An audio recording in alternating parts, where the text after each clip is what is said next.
贅沢三昧のピノコニー。人々はここで永遠に覚めない美しき夢に浸り、終わりのない繁栄と欲望に溺れる。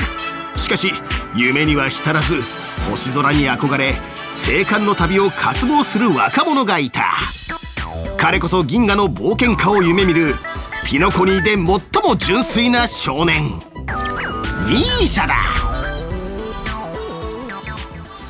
ミーシャは壊滅の運命を歩む氷属性キャラクター。ホテルのドアボーイとして常に真面目に仕事をこなし、真剣に夢を見る。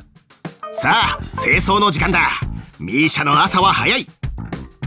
汚れたものはモップで掃除。敵単体に自身の攻撃力に応じた氷属性ダメージを与えるぞ。ホテルは大きいから慣れてないと掃除が大変だ。汚すぎる部屋でも一振りで汚れを3つも除去。ミーシャが戦闘スキルを発動するとモップを全力で振り回し、敵単体と隣接する敵に攻撃力に応じた氷属性ダメージを与える。つまずいてるように見えるが、彼はベテランの従業員。その清掃スキルは侮れず。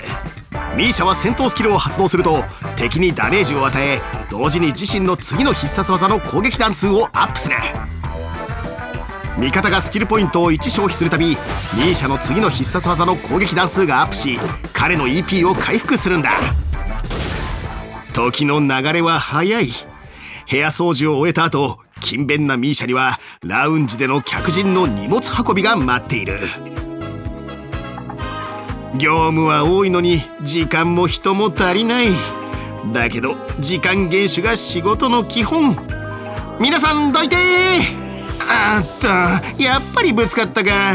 ミーシャはやむなく必殺技の準備に入る。彼の必殺技は一定の初期攻撃弾数を持ち、戦闘スキル、秘技またはテンプを発動すると攻撃弾数がアップするぞ。だが攻撃弾数には上限があり、発動後にリセットされる。必殺技を発動すると敵単体にミーシャの攻撃力に応じた攻撃を一度行い、ランダムで敵に多段の氷属性ダメージを与える。同時に攻撃した敵に確率で一定ターン続く凍結状態を付与するぞ。全力を尽くすもミーシャにはどうしても時間が足りない。ではどうするべきか。ここで彼の趣味の出番だ。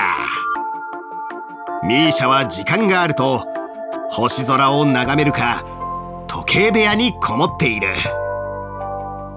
彼はまだ若いがすでに時計修理の専門家だ。秘技を使用すると彼は不思議な時計を投げ、時を止める特殊領域を作り出す。領域内の敵は夢の牢屋状態になり、一定時間行動できなくなる。夢の牢屋状態の敵との戦闘に入るとミーシャの次の必殺技の攻撃弾数がアップするぞ。なお特殊領域は同時に1つしか存在できない。一日の仕事を終え、ミーシャはもうヘトヘトだ。それじゃあ今日は退勤しよう。お客さん、スラーダをこぼさないように。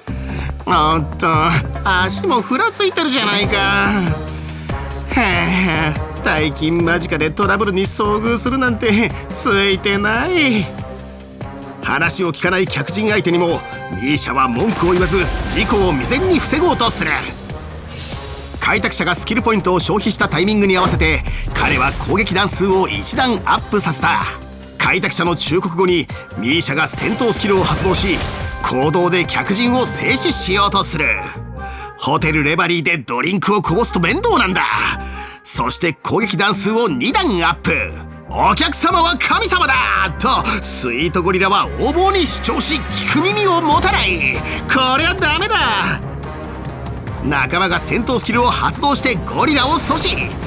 ミーシャも休まず攻撃弾数をさらに1段アップ。